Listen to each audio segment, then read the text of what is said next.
Well, hello, good morning, and welcome to Tottenham, USA. The Road Boy here for another video. Kind of correction to, or in addition to statement I made on yesterday's video. It is up now, and I appreciate those who have watched the video already.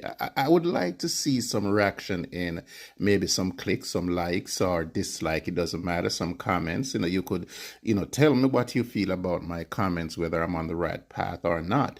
Something tells me that I'm on the right path because the views have been magnificent in terms of all the videos that I do. So I again say thank you. Now, for a little correction on that, what I'm saying about Eza and his creativity, let's forget about the fact that he's still on the market. Let's talk about his game for a second.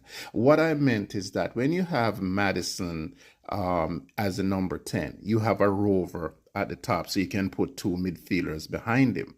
Maybe you can do the same thing with Eza, but I have never seen Eza man in the middle. I've never seen Eza coming deep in the midfield and starting the play. Of course, he kind of come deep wide, but then he takes the ball down and then he comes inside. What that does is that it negates you having a winger if you're going to have Kudus, right? And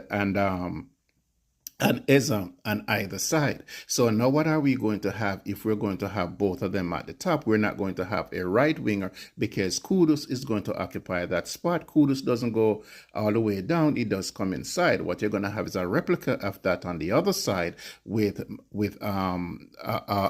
Eza doing the same thing. So what do you have now? You're going to have a style or a formation wherein you know that your two top guys who does carry the ball are going to eventually come inside rather than going down. So now that's going to engage the fullbacks.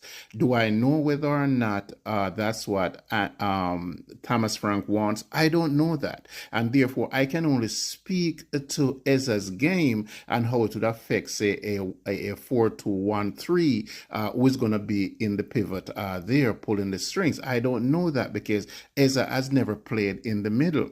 And therefore, I have to make a comment based on that. What he does outside of that is fine. He's a very dynamic player. So all I'm saying is that we are going to need creativity deep. And Madison does provide that with anyone else, maybe a Berg, Valassar, Bentancur. Can Eza, based on his skill level, do that? Yes, he can. But I don't know how Frank wants to play. And therefore, I have to look at Eza's game at Palace to say if that's what he's bringing, then he really doesn't solve our problem. He doesn't solve our wing play because we already have one player on the other side who doesn't go deep. So how are we going to provide that width?